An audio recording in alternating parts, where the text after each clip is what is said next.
Hello my fellow gamers and welcome to round 4 of Group A of the YouTubers Mortal Empires tournament, where in this episode we're going to have Janet with Bretonnia against Sotek with his Beastmen as they're charging off already into the mists of the morning, and we also have Dr. Shill with his Lizardmen versus Gobbo King with his Dwarfs. So it's going to be a very action-packed episode at this time. Now, in this one, Janet has gone for a very cavalry-heavy army, and I'm absolutely loving it.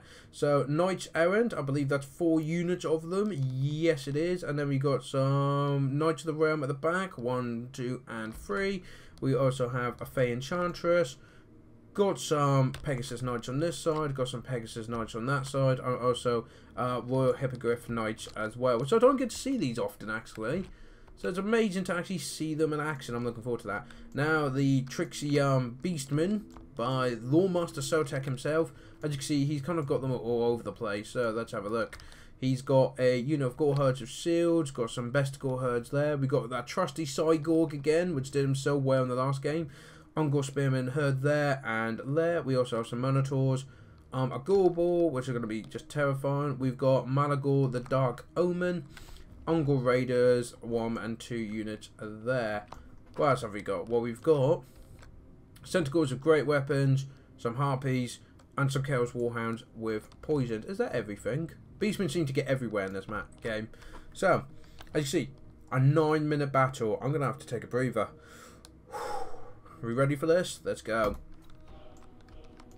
So, as you can imagine, very aggressive army here. The cavalry are coming straight in. Let's get a good shot of this, because this would look spectacular as they're marching in all their colours through the mist towards the evenness. A rock has already been thrown and taken some of the knights out with them. Cygor's trying to get another shot in. This looks spectacular, doesn't it? If only I had, like, really good graphics. And in they go for the charge against the Ungors, straight in there, and they go absolutely flying. As you can see, they're going straight in there. You've got the Pegasus and that getting around the flanks. Ooh, that's some good hits there from the Gorbors there. Best of Gors. I've forgotten what they're called. They're Minotaurs, that's the one. As you can see, they're now doing pushing back, but they're getting wavering on it. There's a rock gun flying. As you can see, the Wolves are getting involved. The Harpies and the Pegasus are having an air battle at this moment. It looks like they naturally decide to break off from each other. Got the hip. Here they go. They're flying around trying to find a good spot to charge into the enemy here. Also, what have we got? There you go. These guys have charged into the Cygor. Now, this was a bit of a disaster for poor Janet. These guys apparently used to be able to take like a third or quarter of the Cygor's health on the charge. They charged it and barely touched the health. So they had to pull back. The cavalry are doing hit and run, but there's a lot of dead horses here. A lot of dead. And now they're coming in. The Minotaurs are charging into this group. They're trying to get away. But these guys can try and hold them in place where they get that nice rear charge in. As you see, we have got groups breaking everywhere on this front line. There is no front line with Bretonnia, but as you can see, this is not looking good. I don't know what's happened here, but he's missed microed, and they just stood there. The best of course are literally just walking up and hitting them. Oh dear, don't look like it's going well. These guys are chasing the archers down, which is a very good move. The Harpies are coming in to support. We've got some guys rallying. They're kind of fighting over here, but as you can see, they're trying to keep away from this Gorbor and the Minotaurs. Whoops, sorry about the camera work there. As you can see, they're turning around. The Pegasus are coming in to do some damage, but barely any damage is being done, and they're below half strength at the moment. And we've got some more Knights Errant coming in, but when it's just a slug much like this, the Gorbors and the Minotaurs will win. As you can see, look at the damage they are causing on all these Bretonnias, and the Fey Enchantress herself is in there as well, trying to help on her magical unicorn. We got what looks like Knights Errant being chased down by a Gore Herd there. These guys are trying to chase down the Harpies. This group is trying to run away from the best of Gors, unfortunately, and these guys are trying to take out the Cygor, but he's protected by these Spearmen, which is doing quite a lot of damage. As you can see, they've barely scratched him, unfortunately.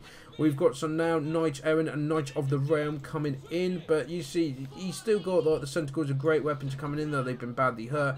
These guys, they keep getting moved and then left, moved and left, and the best of Gors keep getting in there. And could cause, if he could get that into there now, he could pin them in and slaughter them if he's not careful. Like I say, we're still doing some hit and runs over here, but it's just not, doesn't seem to be going well for them. Some archers are now coming in as well. It don't matter if they hit their own guys. They want to take out as many knights as they can. As you can see, this group's kind of just been left alone now because he just cannot damage them. And he's focused all his efforts now on trying to get rid of this Gore herd apparently and get them grouped up. Get them in a group where they can hit him hard. The Ungor Raiders, I think they're going to be the next to be targeted, which is going to probably hurt real bad. As you see, they're breaking. As you see, this group is now broken off from the Gobbo and the Minotaurs, and they're now focusing on the weaker side. So he's trying to get the casualties in so we can then break the bigger one's leadership, I believe is the tactic here. Is there any units we should know about? There's Chaos Warhounds with poison over there. These guys have now just rallied, but you can see, look at the health of all of these. I think the only one, there's some guys there, Pegasus Knights, that are half strength, over half strength. The Fey Enchantress is getting some strength in. As you can see, they're now charging into the Bestigors, but they've got Ungor Spearmen coming in, another Bestigors, the Gorbors coming in here. I do believe the Minotaurs actually got beaten or slain because I can't seem to see them anywhere. The Cygor is having a good time with those rocks there. He's probably going to throw that in. Nice bit of magic coming down there. Nice bit of abilities coming down. But you can see he just doesn't have the punch to get through the Beastmen, which is really concerning because Bretonnia used to be really good at this matchup against the weaker infantry of Bretonnians. They just had to keep outmaneuvering them. But now, Sotek is getting them as a group together, and it's going to make it so much more harder for the Bretonnians to be able to actually go. And we're only halfway through the battle as well, and they outnumber the Bretonnians 3-1, but it says it's quite equal in strength, if not, if anything, slightly in Bretonnia's favour. So we'll have to let go. As you can see, they're now charging into the Bestigors, and the Gorbors getting in there. They're trying to get rid of these Spearmen, which does seem to be working. Like I said, they are truly having to do hit and run, because that's the only thing they got to him. And that Cygor's go and get point blank shot. Oh, knock that guy off his horse there. Not a good thing at all. As you see, these guys are now breaking off, and he's trying to hit them from both sides at a time. Which probably will work, but I don't know if they've got enough cavalry to do that, because these guys just don't seem to be falling. As I was pointing out to me, these Bestigors are started as 75 guys. They used to be 60, I believe. So they've got more denser formations, which means cavalry charges, I was told by Jedit, aren't as effective anymore. So as you can see, they're trying to charge at the cycle, but look, they've barely hurt the damn thing. 5,000 health for mining. These guys are now charging into this flank, and again, look, these guys are now starting to break, and I'm not surprised. There's dead beastmen and horses and Bretonnians everywhere. But you can see these guys are now broken, and they are just running for their lives, and of course that will affect the leadership. As you can see, the Pegasuses are breaking, the Royal Hippogriffs are struggling, the Fey Enchantress, she believes in the cause, but this does seem really difficult. As you see, they are now rallying though, so at least they can get away, get their strength back, turn around and recharge. But you've just got these two Bestigors, some Spearmen just to be a pain. There's Monogor, Darkham, and the Cygor, and the Gorbor, who is charging after the Fey Enchantress. Maybe try and take them out as they can. But now the rest of the herd is moving down to support. The Pegasus are trying to charge the Cygor, but you look, it just nothing. Just nothing at all. That's terrifying. And again, the Gorbor just had like 3 units charge him and by getting in there. And of course, the Dark Omen, Malagor himself, he's enjoying this because this is not going in the Bretonnians' favour. Even though it says it's still equally balanced, there's only 33 Bretonnians against 256 Beastmen. And let's not forget, one is a Cygor, one is a Gorbor, and one is Malagor. So I will not hold out much. I think we're going to have a magic spell come down on this group. Is that what we're having? The Fey Enchantress is beginning to waver. There's the spell. Do some very nice damage on that group there. Very nice. And as you can see, the Knights and the Hippogriffs are just trying to cause as much chaos, as many problems as they can. They're getting guys to break, but it's just not enough. They're losing so many guys, and now the balance of power is quickly shifting. They are now outnumbered 10-1, ladies and gentlemen, the Knights of Bretonnia. There is 20 of them to 200 of the enemy. That's a nice spell to try and finish them off. He is chasing the Fey Enchantress off. The Pegasus and Hippogriffs are trying their last just to try and slay this Cygor. Almost just out of honour, they need to try and get this creature down. As you can see, the health is going down, and he's nearly used up all the rocks, apparently, in this entire battlefield, as in the entire map. Apparently, all the rocks are here, and he's nearly used them up. As you can see, because of his terror, these guys are now breaking. The Fey Enchantress has actually come back. These guys are trying to get a charge off, but where they're wavering, I cannot see it being a good one. And it is quickly now falling away, I'm afraid. It's not looking good for Janet. The Loremaster himself is doing an amazing job. As you can see, yeah, pretty much all of them are gone. I think it's 4 models are left. That includes the Fey Enchantress and these Pegasus Knights. Fey Enchantress has actually charged into the cycle to try and kill him. But as you can see, our leadership is plummeting. She just got hit by a giant rock. And that is her broken. Unfortunately, there we go. It is a Beastman victory. So, unfortunately for Jenna on occasion, Bretonnia was not a good group for this, good army for this group. He has now played, unfortunately, 3 games and has lost all 3 of them. Loremaster of Sotek, though, flipping out, what an army. That was terrifying. Watching that was painful. So the Fey Enchantress got 17 kills herself. The Knight Errant 5, 19, 33 and 19. So the 33 done really well. Then you got the Pegasus Knight 50, 103 kills. It just shows you, I mean, the guy, Loremaster Sotek, had 288 guys remaining. So it just wasn't enough. And the Royal Hippogriffs got 58 kills. On his side, Malagor didn't get any kills. But I think he was doing spells and buffs to keep him going. The Gobbo got 27. Mongol Spearmen actually did quite good of 16 and 10. Gore Herds 5. The Best of Gores 48 and 59. That is deadly. But of course that's because they were at the end and cutting down the Knight. The Ungol Raiders got nothing done. Weapons, only 2 kills. That's quite disappointing. They should have got a lot more than that. So that wasn't a great. And the Cycle got 53 kills, which is devastating. That is really bad. The Gobbo King. So Dr. Shill has obviously got his Lizardmen, and the Gobbo King has got his Dwarfs. Teleport out. The Gobbo King with his Dwarfs. His final game, I might add. Which I believe that is 1, 2, 3, 4, 5. Can I count? I believe it's actually only just 5. 1, 2, 3, 4, 5. Yep. And he's got some horned worms there. They're all cold worms there. Very nice. So let's get this battle underway. So this it has been resolved. Because I'm just trying to look at the scorecards as they get them. So Feral Cold Worms are going over that side.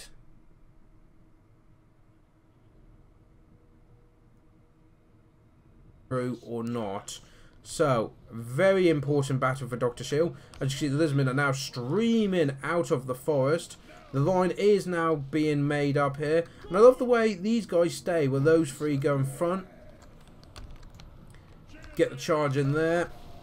Just get a nice zoom in there. Look at that. Beautiful. And you got the Thunderers are shooting across there. You've got these guys helping out. We've got some Cold Worm Fells coming in. But of course he's got his defense lines ready, including some Slayers. And the Fane is coming in. And you can see the Cold Worms and Chameleon Skins are coming in here. So in they come, smashing through those Slayers there. That was one hell of a hit there. Though luckily not much damage was caused. These guys though, again, look at this. Trying to break through here to help the front line here. Got a banishment being dropped on the Ulfers Raiders. And these horned worms are tearing through these guys. But the Slayers are now getting in there and they're going to cut them up very nicely. As you see, these guys have actually been flanked and he's sandwiched them in the middle and it's not going well for them. But other combats are going well for him, for Gobbo King there. Got a ruination of cities here, but this flank has been defeated. We have fought back the Cold Worms. Here comes the Bastardodon as well to help out, but now these dwarves are all free to help. There you go, trying to get inside the bubble. Look, these Cold Worms are running amok all over the place, trying to cause as many problems as they can, as he has now won this flank. These are getting beaten, but you do have the Slayers, which will hold them in place. Gobbo King is desperately trying to get his guys into formation here, making you line with the Thunderers behind. As you can see, these guys, because they're going to get cut down really badly, he is just... Dr. Shill has conquered this part of the battlefield, as you can see, and is now swarming in. Could really do with those paint pointers, couldn't I, really? As you can see, though, these guys, the Dwarf Warriors, are getting around the flank, and they're going to clear up these Source Warriors so they can now focus on getting into the rear here, while a new defense line has been formed here to try and hold back these horned worms. The Source Warriors, as you can see, are coming through quite nicely. Masamundi's keeping out of the way, but I don't think he realises there's Longbeards of great weapons charging them. And these Slayers have won this flank finally, but the Chameleon Stings are getting a few shots on them, but they don't care. They're going for Lord Masamundi. As you see, this combat's going quite evenly. These dwarves are slowly being all these. There you go. Swords Wars are beaten. The Bastardodon is going as well. The Swords Wars and all that are rampaging. The Horned Ones are rampaging. But look, they are slowly getting them.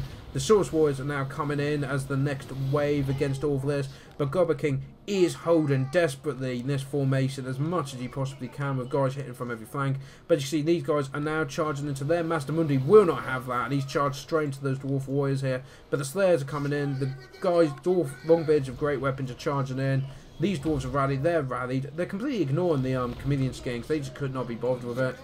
Lord Master Mundi at half health at this point is trying to get in there, but the Thunderers are all firing at them, and these guys actually charged into him just to keep him occupied. Well, these guys could shoot at him, and you see the rest of the army is mostly rampaging at this point. It's slowly going in Gobbo King's favour, but the Lord Master Mundi and his spells, that could turn around quite quickly. As you can see, he's bashing through all this, really giving it his all to get these dwarves down and get them to stay down. So as well as you see, some of the Longbeards and that are breaking in it. Lord Master Mundi causing terror is generally doing a good job, but the Thunderers have rallied again. They're shooting into there. These Dwarf Warriors are just chasing the Chameleon Skinks, keeping them busy. As you see, these guys have got a good surround on the Dwarf Lizardmen there. Got another spell coming down, probably by Lord Master Mundi. The Slayers are coming in and they will tear him up. There goes another Bannersman, but unfortunately it didn't do what he needed when he needed it. And Master Mundi is taking a hell of a lot of damage now from those Slayers. You got the Fange, and now you got Ungrim Iron Fist. Ruination of City's going down. A very desperate last move from Dr. Shill, trying to get Gobbo King to break, but it just isn't happening, and the forces are quickly depleting for the Lizardmen. As you can see, Lord Master Mundi has now begun to waver. The Dwarves are closing in to finish off what's left. As you can see, victory to the Gobbo King. He has played 4 battles, and he has won all 4 of them. And that battle was hugely important. I'll explain why when we get to the scorecard. So let's have a look at what they brought along. As you can see, Ungrim Iron Fist got 23, the Fange got 8 and 22, the Dwarf Warriors did really good, well I say really good, 0 kills there, 5, 7 and 27, but Longbeards got 40, 15 and 27, the Slayers did a really good, the 59 and 51, the Grumbling Guard 51, the Thunderers 6 and 2, but they did a lot of damage against Master Mundi, so that alone was worth it, and the Ulthas Raiders got 7 kills. Dr. Shill, Lord Master Mundi got a very respectable 50 kills. And look at these kills, are really good. Swords Warriors 63, Swords Warriors of Shield 74, 75, 44 and 32. So really good there. You also have Chameleon Skinks 21. The Fail Cold ones did nothing. They charged in and broke. So that was a bit of a waste, unfortunately. The Horned ones 13, 125 kills. That's insane.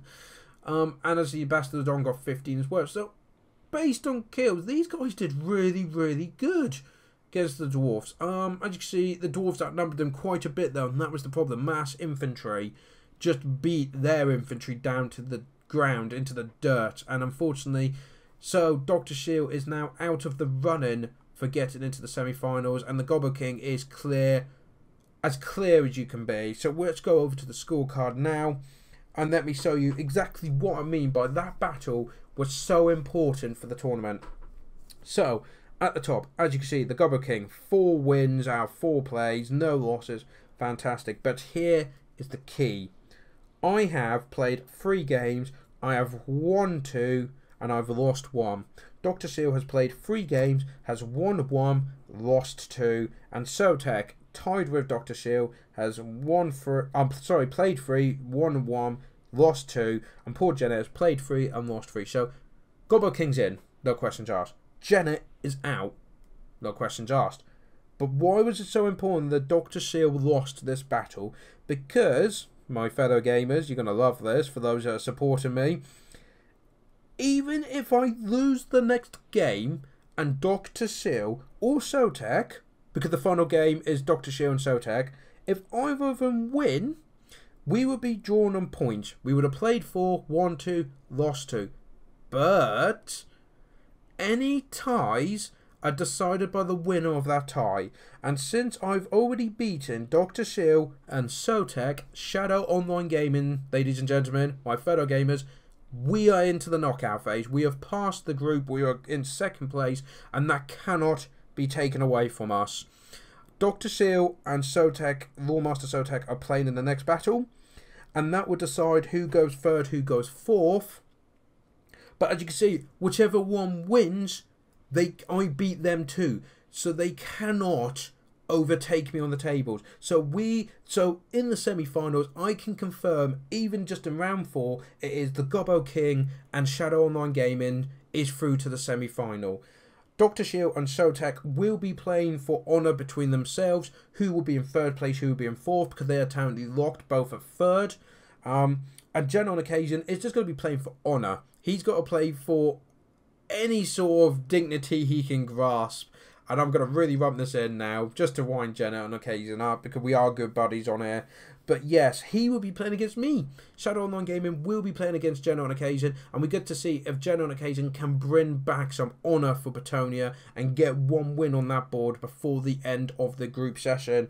But as I said, semi-finals has been decided. Gobbo King in first place, Shadow in second place, Dr. Shill and Sotek is to be decided in the next round, and Jenna's dignity in the final round as well. So I'd love to hear your comments below, any support as well, you know, cheering in the comments, you know, that we've got through. I'd love to see it. Really appreciate the support I've had. Also, I need to shout out, we've reached over 100 subs. Shadow Online Gaming is in the semi-finals, and we've reached over 100 subs. And this is a damn good week for me. So thank you all for joining me. Those people that are new to the channel, thank you so much. I hope you spread the word and tell people to get on this channel, because there is some big stuff coming up. I have a big surprise for 100 subs. I've got to get that going. So once this tournament's under wrap. So anyway, there we go. So tomorrow will be round 5, which is the final round for Group A. And as I said, it is down to Dr. Shill and Sotek to decide who's in third and fourth grip, and Jenna on occasion to see if he's got any dignity, which I seriously doubt. I'm going to leave it there. Thank you all for joining me, and I hope to see you tomorrow for some more Total War goodness. Till then, take care.